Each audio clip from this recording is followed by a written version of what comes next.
चलिए, good evening बच्चों। प्रीतम शर्मा, आपका केमिस्ट्री मेंटर, सार्थक क्लासेस जी। चलिए, तो लास्ट क्लास में अपन ने बेटा क्या बात करी थी? लास्ट क्लास में अपन ने नंबर ऑफ मोल्स के बारे में बात करी थी। उसके बाद में अपन ने कैलकुलेशन ऑफ मोल्स के बारे में बात करी थी, जिसके अंदर अपन ने बेटा बात करी थी कि अपने पास में जो नंबर ऑफ मोल्स अपन कैसे कैलकुलेट करते हैं, जिसके अंदर अपने पास में सबसे जो पहला चीज आया था वो अपने पास में आया था कि अपने को कोई ना कोई मास दिया हो। दूसरा अपने पास में बेटा आया था कि अपने को क्या दिए हो, नंबर ऑफ पार्टिकल्स दे रखे। ठीक है, तो अपन इसके थर्ड चीज पर मूव करते हैं। उससे पहले अपने पास में एक इक्वेशन आती है आइडियल गैस इक्वेशन की बात करते हैं बेटा। किसके बारे में बात करते हैं? आइडियल गैस इक्वेशन के बारे में बात करते हैं। और आइडियल गैस इक्वेशन है वो आपकी पहले हो सकता है आपने कहीं पे सुनी हो, बट आई थिंक आपके लिए बहुत ही एक नया सा नाम है। तो अगर अपन आइडियल गैस इक्वेशन के बारे में बात करें तो इसके अंदर अपने पास में क्या होता है बेटा, एक इक्वेशन होती है PV is equal to NRT. NCERT के अंदर पहले एक चैप्टर होता था गैसियस स्टेट, उसके अंदर अपन इसको पढ़ते थे, लेकिन अपने को इसका यहाँ पर रिक्वायरमेंट रहता है, अगर इस वजह से अपन इसकी यहाँ पे बात करेंगे। ठीक है, तो PV is equal to NRT होता क्या है बेटा? तो सबसे पहले PV is equal to NRT की अगर अपन बात करें तो अपने पास में बेटा पी मतलब ये क्या होता है, अपने पास में प्रेशर होता है। क्या होता है? प्रेशर होता है। अगर बेटा V के बारे में बात करें तो ये अपने पास में वॉल्यूम होता है। और अगर N की बात करें बेटा तो ये आपके पास में क्या होते हैं, नंबर ऑफ मोल्स होते हैं। क्या होते हैं? नंबर ऑफ मोल्स होते हैं। ठीक है, अगर अपन बात करें R के बारे में तो जो R अपने पास में है बेटा वो अपने पास में होता है गैस कांस्टेंट। क्या होता है? R अपने पास में होता है बेटा गैस कांस्टेंट होता है। ठीक है, और अपने पास में जो T है वो अपने पास में बेटा क्या होता है, टेम्परेचर होता है।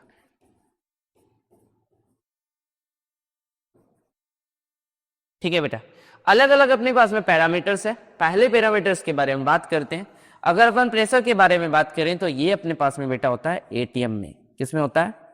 एटीएम में। आइडियल गैस इक्वेशन के अंदर प्रेशर अपन किस में लेते हैं बेटा? एटीएम में लेते हैं। फिर अपन बात करते हैं वॉल्यूम के बारे में। किसके बारे में बात करें? वॉल्यूम के बारे में। तो अगर वॉल्यूम अपन लेते हैं बेटा तो वो किस में लेते हैं? लीटर में लेते हैं। किस में लेते हैं? लीटर में लेते हैं। थर्ड अपने पास में आता है नंबर ऑफ मोल्स। नेक्स्ट अपने पास में आता है बेटा गैस कांस्टेंट, जिसे अपन आर से डिनोट करें। इसकी अलग अलग वैल्यूज होती है, उसका अपन बाद में बात करेंगे। टी अपने पास में क्या आता है बेटा? टेम्परेचर। तो टेम्परेचर को अपन किस में लेंगे? टेम्परेचर अपन बेटा लेते हैं केल्विन में। किस में लेते हैं? केल्विन में। अगर अपन बात करें टेम्परेचर के बारे में तो टेम्परेचर अपने पास में ज्यादातर केसेस में डिग्री सेल्सियस के अंदर मेंशन होगा। अगर आपको डिग्री सेल्सियस में मेंशन हो बेटा तो टेम्परेचर को केल्विन में बदलने के लिए आप क्या करेंगे?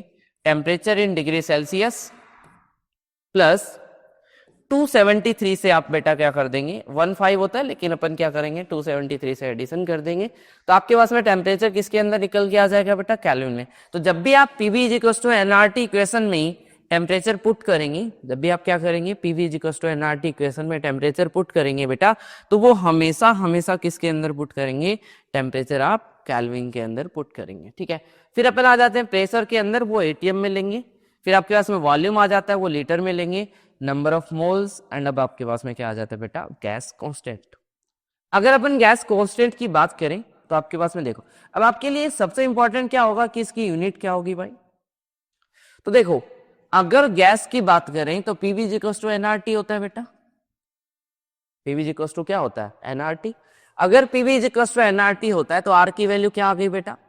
PV is equal to NT आ गई बेटा। ठीक है, प्रेशर किस में? एटीएम में। वॉल्यूम लीटर में है मेरा, ये वॉल्यूम किस में लेंगे अपन? लीटर में।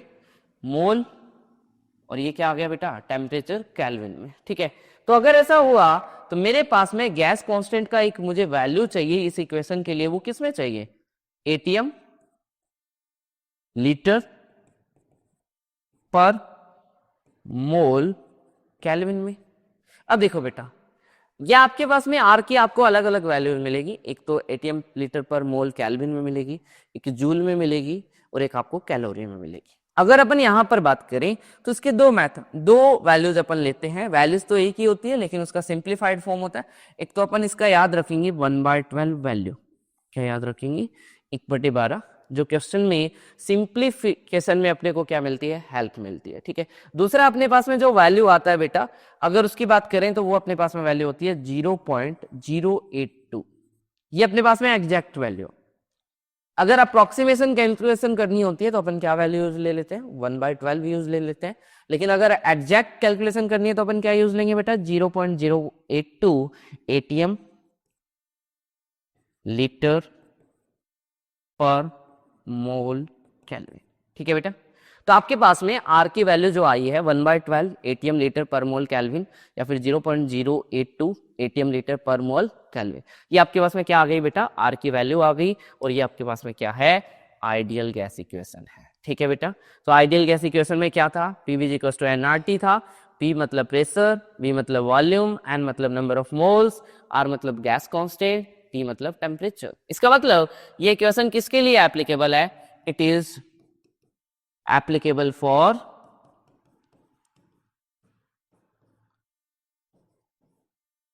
Ideal gas. अब ये वर्ड आ गया बेटा आइडियल गैस। तो बेसिकली देखो बेटा, जब तक आपको कोई भी मेंशन नहीं हो कि आइडियल है या रियल गैस है, तब तक आपको सभी गैसेस को क्या मान के चलना होता है? आइडियली मान के चलना होता है। और अगर उसने कुछ अलग से एक्स्ट्रा इन्फॉर्मेशन मेंशन करी है, जब वो जेईई एडवांस का पेपर दोगे तो वहां पर चीजें मेंशन होगी, तो वहां पर ये चीजें चेंज हो जाती है। ठीक है, वहां पर अपन उसके अकॉर्डिंग उस चीज को सोल्व करेंगे। ठीक है, नेक्स्ट अपने पास में जो आता है बेटा, वो आपके पास में आता है यूनिट ऑफ प्रेशर। अब बहुत इंपॉर्टेंट है, क्योंकि अपन ने यहाँ पे क्या बोला? प्रेशर अपने को किस में लेना है बेटा? ATM में लेना है। अब अपने लिए यूनिट ऑफ प्रेशर क्या है बेटा? बहुत ज्यादा इंपॉर्टेंट है। अब देखो आपके पास में क्या है, सबसे पहले 1 ATM को आपको किस में कन्वर्ट आना चाहिए बेटा? बार के अंदर। अब 1 ATM में कितने बार होते हैं बेटा? तो 1.013 बार होते हैं। कितने होते हैं? 1.013 बार होते हैं। इसका मतलब अगर आपसे कहीं पर बार में आपको वैल्यू दी हो तो आपको उसमें किस में चेंज कर लेना है? 1 ATM में। और कई बार क्या होता है, अप्रोक्सीमेशन कैलकुलेशन के लिए 1 बार और 1 ATM को अपन अप्रोक्सीमेटली बेटा बराबर ले लेते हैं। अगर अपन उसके अलावा बात करें तो एक आपके पास में आता है सेंटीमीटर ऑफ HG में वैल्यू 1 ATM की। एक वैल्यू आती है बेटा MM ऑफ HG में। सेंटीमीटर ऑफ HG में अगर वैल्यू की बात करें तो बेटा क्या वैल्यू होती है? 76 centimetre of HG। MM of HG में वैल्यू बात करें तो क्या होती है? 760 MM ऑफ HG होती है बेटा। और अगर अपन टोर में बात करें तो क्या होती है बेटा? 760 टोर होती है। तो ये अपने पास है, मेनली इनमें से कोई वैल्यूज अपने पास में यूज आती है। देखें बेटा, आपके कन्वर्जन्स तो बहुत सारे होते हैं, लेकिन अपन इनमें से ही क्या लेते हैं? ज्यादातर यूज लेते हैं। जब आप फिजिक्स में पढ़ेंगे यूनिट कन्वर्जन, तो वहां पर आप इसको और ज्यादा डिटेल में पढ़ेंगे। लेकिन अपन ओनली फॉर इन 2-4 यूनिट्स के बारे में बात करते हैं जो अपने सिलेबस के अंदर यूज आती है। केमिस्ट्री के अंदर यूजुअली यही यूनिट्स यूज आती है। ठीक है, नेक्स्ट बेटा अगर अपन बात करें तो नेक्स्ट आपके पास में आती है यूनिट ऑफ वॉल्यूम की बात करते हैं। यूनिट ऑफ वॉल्यूम सबसे पहला तो आपके पास में बेटा 1 लीटर में कितने ml होते हैं? बहुत इंपॉर्टेंट है। क्यों इंपॉर्टेंट है? क्योंकि क्वेश्चंस पे आप बहुत ज्यादा मिस्टेक करेंगे। तो 1 लीटर में कितने ml होते हैं बेटा? 10⁻³ ml होते हैं। कितने ml होते हैं? 10⁻³ ml। अब अपने पास में जो नेक्स्ट आता है बेटा 1 मीटर क्यूब। तो 1 मीटर क्यूब में बेटा कितने? तो आपके पास में 10⁻³ डेसीमीटर क्यूब होते हैं। ठीक है बेटा, फिर अगर अपन बात करें 1 मीटर क्यूब के अंदर लीटर के बारे में तो आपके पास में 10⁻³ लीटर होता है।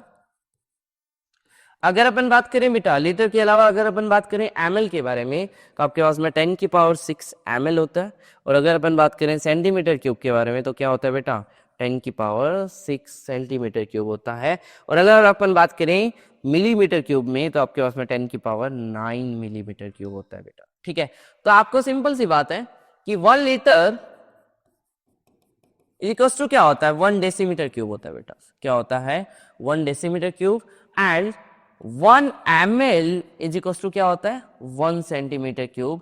और इसे बेटा बहुत बार 1 cc से भी डिनोट कर देते हैं। क्या कर देते हैं बेटा? 1 cc से भी क्या कर देते हैं? इसे डिनोट कर देते हैं। देखो 1 लीटर क्या है बेटा? 10⁻³ ml। 1 मीटर क्यूब क्या है? 10⁻³ डेसीमीटर क्यूब। और देखिए 1 मीटर क्यूब में कितने लीटर होते हैं? 10⁻³ लीटर होते हैं। 1 मीटर क्यूब में कितने ml होते हैं? 10⁻⁶ ml होते हैं। 1 मीटर क्यूब में कितने सेंटीमीटर क्यूब होते हैं? तो बेटा 10⁶ सेंटीमीटर क्यूब होते हैं। और 1 मीटर क्यूब में कितने मिलीमीटर क्यूब होते हैं? तो बेटा 10⁹ मिलीमीटर क्यूब होते हैं। तो ये आपको बहुत ज्यादा याद रखना पड़ेगा। क्यों बेटा? क्योंकि ये बहुत ज्यादा यूज आएगा आपके। ओके, तो ये सारी छोटी छोटी चीजें आप याद रखें, जिससे आपको क्या मिले बेटा? हेल्प मिलती रही। आप कहीं पर भी क्वेश्चन सोल्व करें तो आपके ये कुछ प्रॉब्लम्स आपके सामने फाइंड आउट होगी, तो वहां से आपको ये सब चीजें आनी चाहिए। ठीक है बेटा। तो नेक्स्ट अगर अपन बात करते हैं, तो नेक्स्ट बात करें बेटा, ये आपको समझ में आ गया होगा आई थिंक। नेक्स्ट अगर अपन मूव करें तो अपने पास में नेक्स्ट क्या होता है बेटा? इफ वॉल्यूम इज गिवन, आपको क्या दिया गया है बेटा? वॉल्यूम दे रखा है, किसी भी गैस का वॉल्यूम आपको दे रखा है। अगर आपको किसी भी गैस का वॉल्यूम दिया हुआ है बेटा, तो पहली बात क्या है? Volume of any gas given. अब बेटा दो कंडीशन देगा, एक एसटीपी एंड दूसरा क्या देगा? एनटीपी। देखो बेटा, दोनों में से कोई भी कंडीशन दे, अपन क्वेश्चन सॉल्विंग के लिए एक ही मेथड यूज लेंगे। कौन सा? 22.4 वाला। ठीक है, कैसे लेंगे वो अपन बात करते हैं। दो मेथड होते हैं, एक एसटीपी कंडीशंस होती है, एक एनटीपी कंडीशंस होती है। ठीक है, अगर अपन बात करें बेटा एसटीपी, एसटीपी का फुल फॉर्म क्या होता है? अपन इसको साइड में एक बार बात करते हैं। एसटीपी का फुल फॉर्म की बात करें बेटा, तो आपके पास में क्या होता है? Standard temperature and pressure. और एनटीपी की अगर अपन बात करें बेटा, तो आपके पास में क्या होता है? Normal temperature and pressure. अब इसकी बात करें तो नॉर्मली अपन क्या बोल देते हैं बेटा? जो एनटीपी अपने पास में होता है वो आपके पास में क्या होता है? रूम टेम्परेचर की बात कर लेते हैं। किसकी बात कर लेते हैं? रूम टेम्परेचर की बात कर लेते हैं। तो बेसिकली एसटीपी की बात करें तो ये बात नॉर्मली अपनी एनसीईआरटी ये बोलती है कि ये बात करें आप कुछ अलग अलग बुक्स अलग बोलती है, लेकिन अपन एनसीईआरटी के अकॉर्डिंग बात करें तो ये बोलती है 1 bar and 273 kelvin and 1 ATM and 273 kelvin. अब देखो, ये आपके पास में रूम टेम्परेचर की बात होती है, तो यहाँ पर 25 डिग्री सेल्सियस भी कुछ बुक्स के बारे में बोल दिया जाता है। लेकिन अपन सिंपल सी बात रखें बेटा, अगर आपको बोल दिया जाए नंबर ऑफ मोल्स, तो सिंपल सा एक फॉर्मूला बेटा, गिवन वॉल्यूम। अब ये गिवन वॉल्यूम किस कंडीशन पर आपको दे रखा है? किस कंडीशन पर आपको दे रखा है? अगर आपको एसटीपी पे दे रखा है, किस पे दे रखा है? एट एसटीपी, तो बेटा डिवाइड करेंगे आप 22.7। और ये एसटीपी पर क्या दिया हुआ होगा? लीटर में। किस में दिया हुआ होगा बेटा? लीटर में अगर दिया हुआ है तो आप इसको किससे डिवाइड करेंगे? 22.7 से डिवाइड करेंगे। किससे डिवाइड करेंगे बेटा?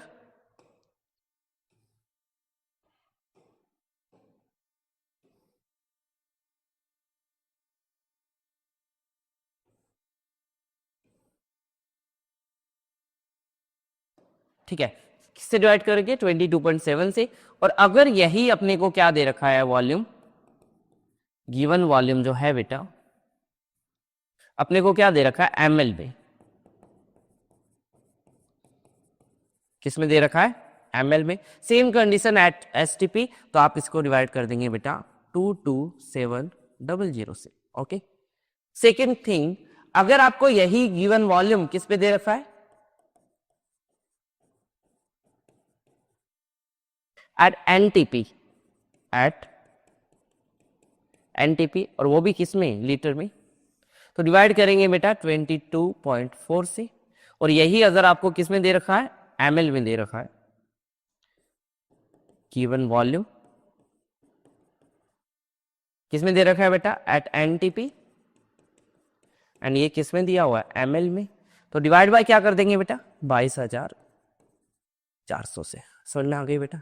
कोई डाउट है इसके अंदर? तो बेसिकली देखें, आपके पास में ये कंडीशन दो दी गई है, लेकिन अपन ज्यादातर केस के अंदर बेटा ये वाली वैल्यू को यूज लेंगे। ज्यादातर केस के अंदर अपन क्या लेंगे बेटा? ये वाली वैल्यू को यूज लेंगे। समझ में आ गई बात? इसके अंदर कोई डाउट है? आई थिंक आपको ये चीज समझ में आ गई होगी। तो अब अपन कुछ एग्जाम्पल्स की बात कर लेते हैं। सिंपल सा एक एग्जाम्पल लेते हैं बेटा।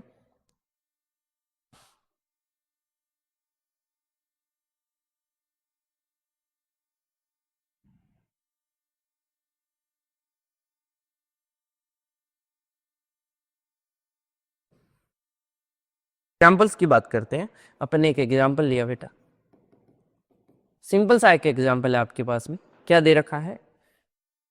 22.4 ml of CO2 gas, then calculate number of moles। क्या कैलकुलेट करना है बेटा? Number of moles. उसके अलावा अपने को क्या दे रखा है? Number of atoms. क्या कैलकुलेट करने हैं? एटम्स कैलकुलेट करने हैं।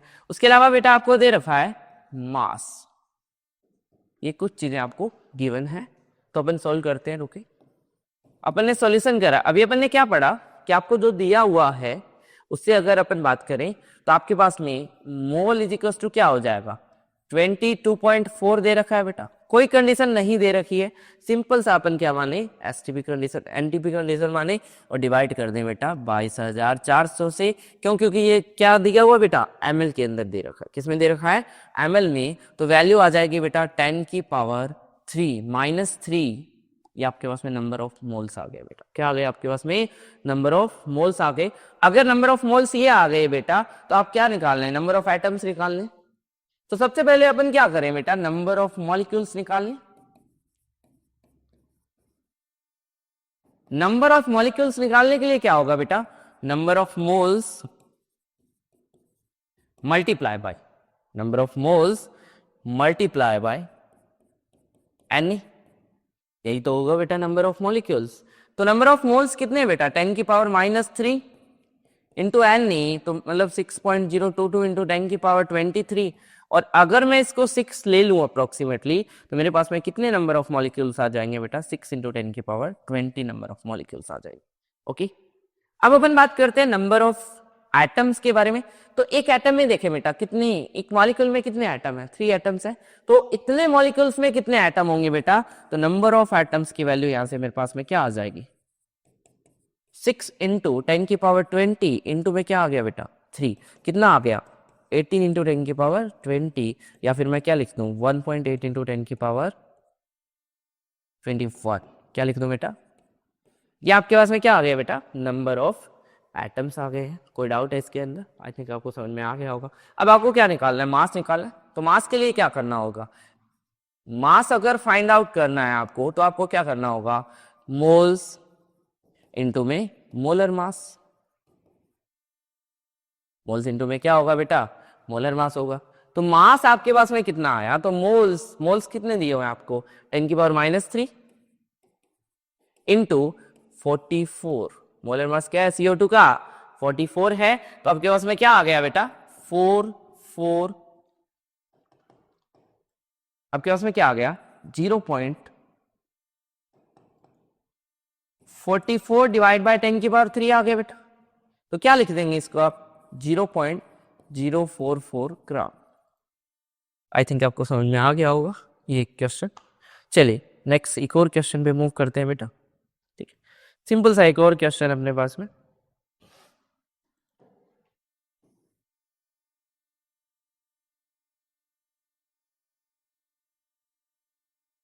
चलिए, अगर अपन बात करें बेटा नेक्स्ट एग्जाम्पल के बारे में, तो आपको एक सिंपल सा क्वेश्चन बोला हुआ है और बोला क्या है कि 48 ग्राम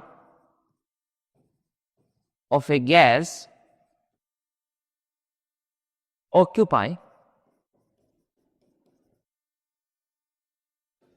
44.8 liter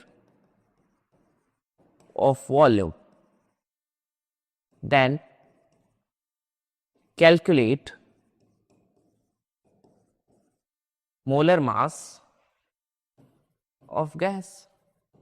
क्या बोला गया बेटा आपको कि आपके पास में 48 gram of gas occupy 44.8 litre of volume, then calculate molar mass of gas. ये आपको बोला गया है।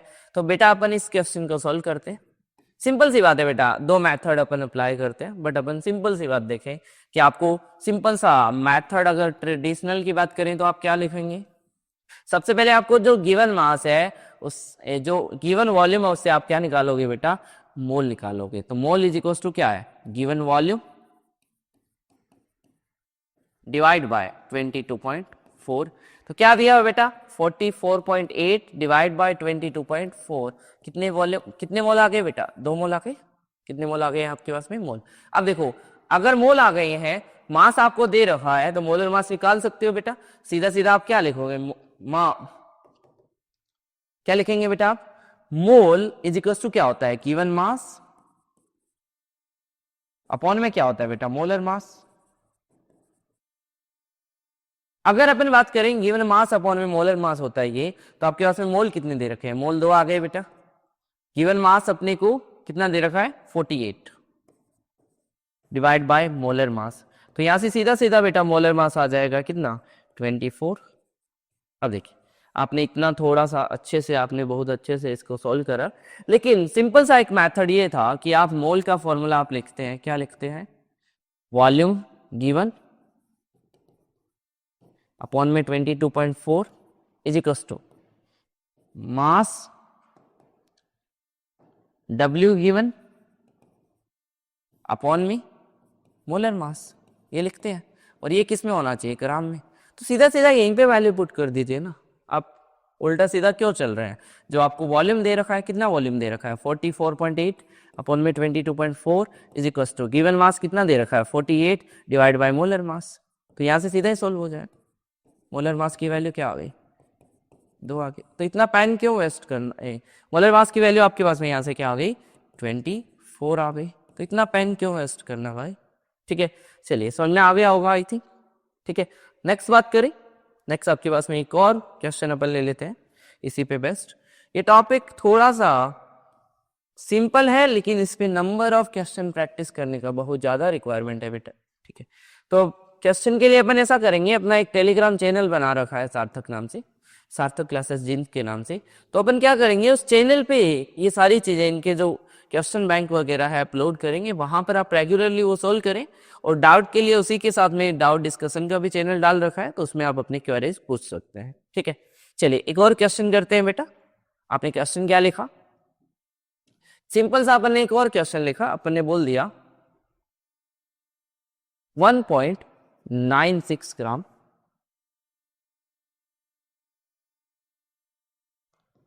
196 gram of H2SO4 then calculate. ये क्वेश्चन शायद अपना पहले भी हो रखा है 1 मिनट हो गया कोई और क्वेश्चन लेते हैं पर अपने एक एग्जाम्पल लिया बेटा KClO4 है कितना दिया हुआ है अपने को दे रखा है बेटा इन KClO4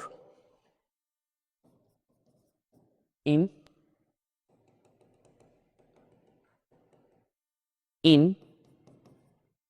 a amount of या इस क्वेश्चन को थोड़ा सा calculate amount of KClO4 which having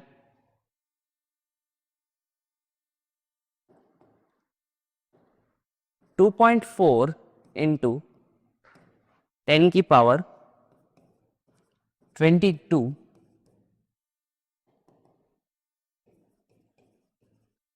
atoms of oxygen.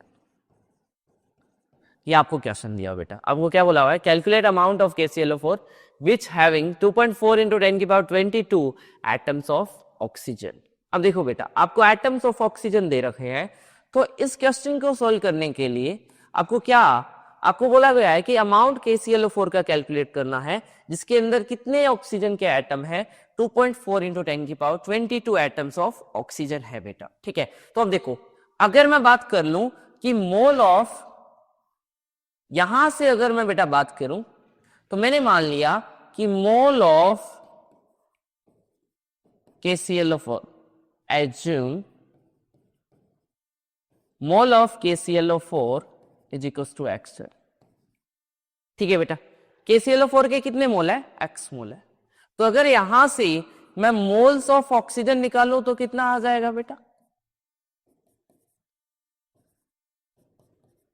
अगर मेरे पास में KClO4 के x मोल है बेटा तो ऑक्सीजन के कितने मोल आ जाएंगे मेरे पास में? आ जाएंगे बेटा 4x।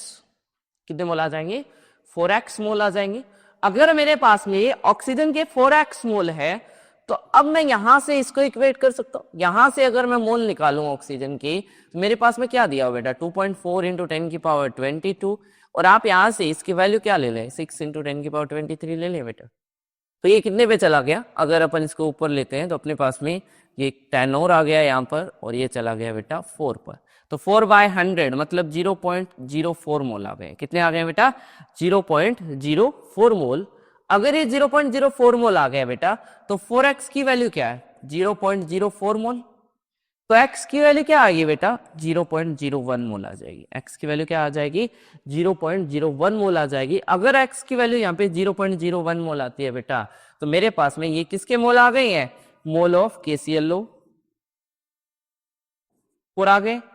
कितने मोल आ गए बेटा KClO4 के? मेरे पास में आ गए 0.04, 0.01 मोल आ गए हैं बेटा। अब आपको क्या करना है?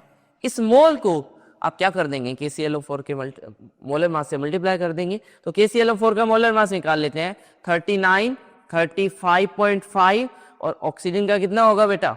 ऑक्सीजन आपके पास में 4 है, एक ऑक्सीजन का 16, तो 4 है तो कितना हो जाएगा बेटा? 64 हो जाएगा। 0.5 ये कितना आ गया बेटा? 178.5 आ गया क्या बेटा? देखिए ये क्या आ जाएगी आपके पास में वैल्यू? 178.5 आ जाएगी। बोले कोई डाउट है इसके अंदर? 178 नहीं, सॉरी, इसको एक बार दोबारा से कैलकुलेट करते हैं। 0.5 और ये अपने पास में आ गया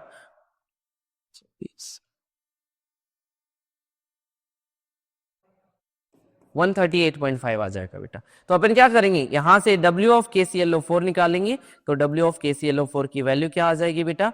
0.01 मल्टीप्लाई बाय 138.5। तो आपका क्या आंसर आ गया बेटा? यहां से मैंने क्या करा? 100 से और डिवाइड कर दिया तो 1.385 ग्राम आ जाएगा KClO3 का। आई थिंक आपको समझ में आ गया होगा। ठीक है, चलिए नेक्स्ट बात करें बेटा। 1 मिनट।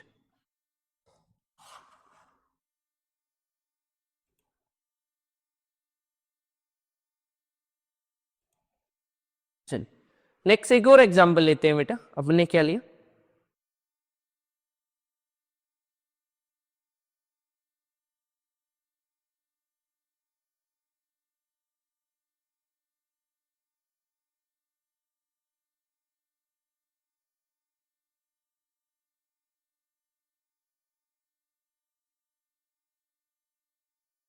चलिए तो नेक्स्ट बात करते हैं बेटा। नेक्स्ट आपके पास में अगर अपन एक और एग्जांपल लें, मैंने एग्जांपल क्या ले लिया बेटा?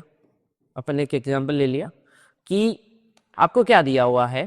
पहला चीज, calculate amount of P4O10, calculate amount of P4O10 which having equal number of particles which having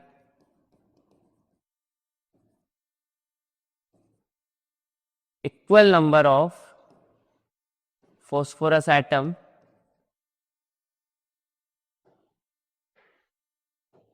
which having equal number of phosphorus atom in, क्या हो रहा है बेटा? ये एक मिनट रुकिए, मैं इसको दोबारा से पूरा लिखता हूं। क्वेश्चन आपका ये है बेटा कि आपको क्या कैलकुलेट करना है? Calculate amount of P4O10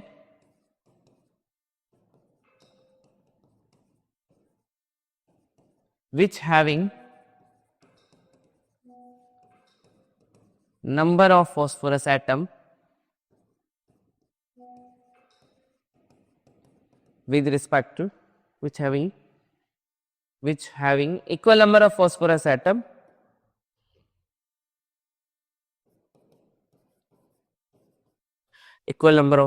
atom with respect to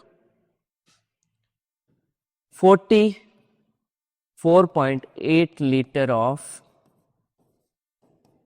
PH3।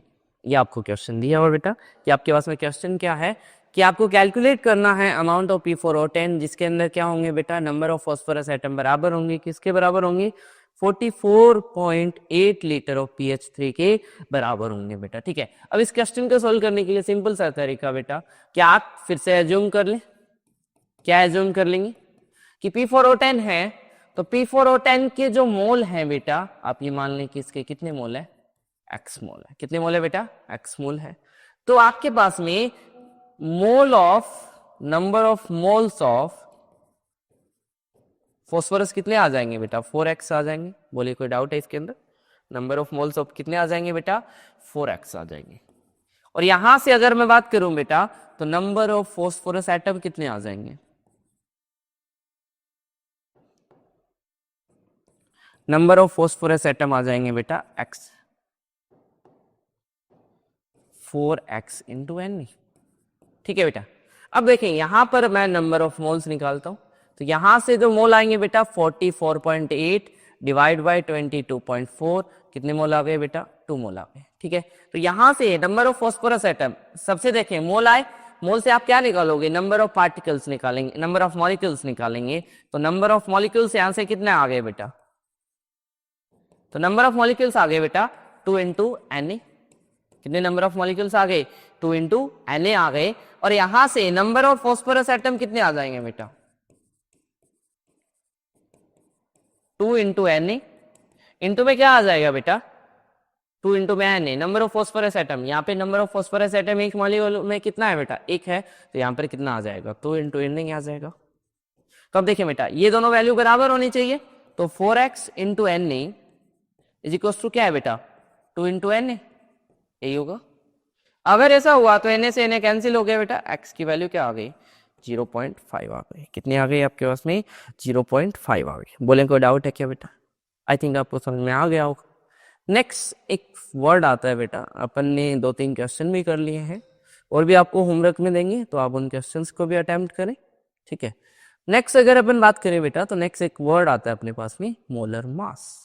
क्या वर्ड आता है बेटा, मोलर मास। अब जो अपन ने पहले से बोलते आ रहे हैं, मोलर मास के बारे में बात कर रहे हैं, तो मोलर मास कुछ नहीं होता है बेटा, mass of 1 mole of any substance is known as molar mass. तो अपन क्या बोलते हैं बेटा, मोलर मास क्या होता है, बहुत बार डाउट आता है बच्चों को, इसलिए मैं ये अलग से लिखवा दे रहा हूं, mass of 1 mole of any substance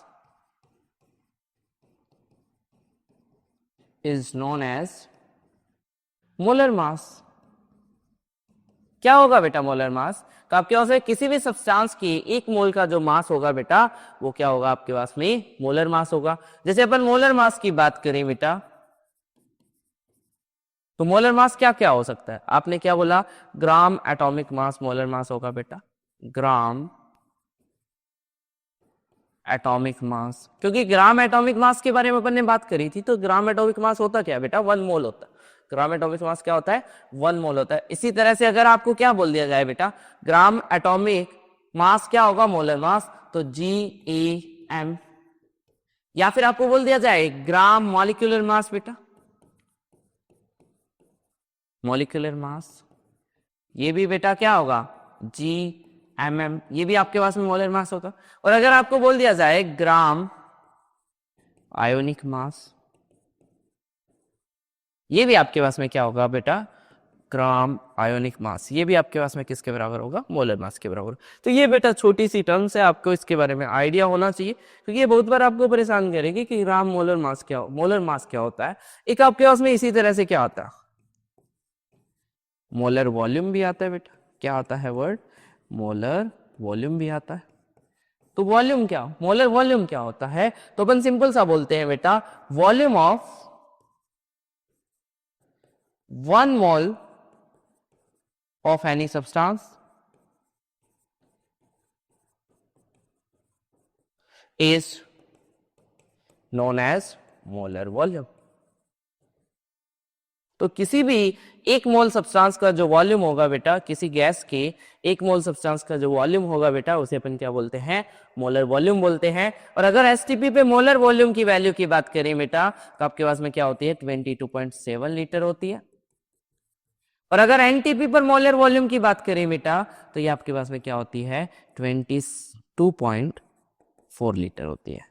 okay बेटा, आई थिंक आपको समझ में आया होगा। ठीक है, चलिए बेटा नेक्स्ट अपन बात करते हैं। नेक्स्ट आपके पास में है वाई मैप के बारे में बात करते हैं। तो वाई मैप होता क्या है, सिंपल सी बात है कि अपन इसको समरी बात कर रहे हैं मोल कॉन्सेप्ट की, मोल के बारे में। तो सिंपल सा देखें बेटा, अपने पास में वाई मैप का अगर अपन बात करें तो वाई मैप अपने पास में सिंपल सी एक चीज है, क्या है कि अपन ने क्या लिया बेटा, नंबर ऑफ मोल्स ले लिए। यहाँ पे सेंटर में अपन ने क्या ले लिया बेटा, नंबर ऑफ मोल्स ले लिए। नंबर ऑफ मोल्स की अगर अपन बात करें तो देखिए अपन ने सेंटर में क्या लिया बेटा, नंबर ऑफ मोल्स लिए।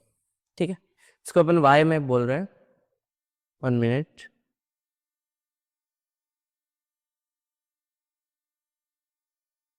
वाई मैप की बात कर रहे हैं तो अपन ने सेंटर में क्या ले लिया बेटा, नंबर ऑफ मोल्स ले ली। यहाँ पे अपने पास में क्या आएंगे, नंबर ऑफ मोल्स, जितने भी आपको मोल दिया उनके बारे में बात कर रहे हैं। फिर अपन ने क्या लिया बेटा, एक अपने को दिया हुआ है, हो सकता है अपने को अलग अलग थिंग्स गिवन हो।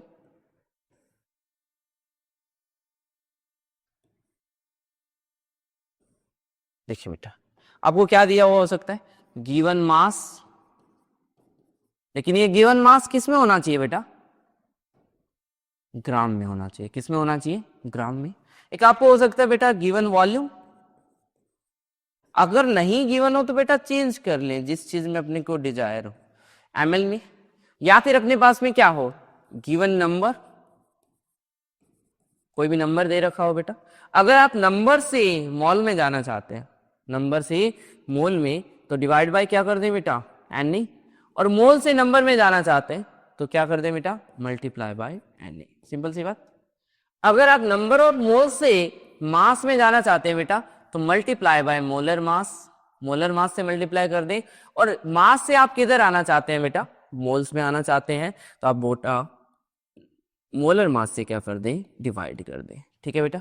नेक्स्ट, अगर आपको वॉल्यूम गिवन हो और मोल से वॉल्यूम में आना चाहते हैं तो आप क्या कर दें बेटा, 22.4 से मल्टीप्लाई, और वॉल्यूम से आप किधर जाना चाहते हैं, मोल में जाना चाहते हैं तो आप क्या करें बेटा, डिवाइड बाय 22.4।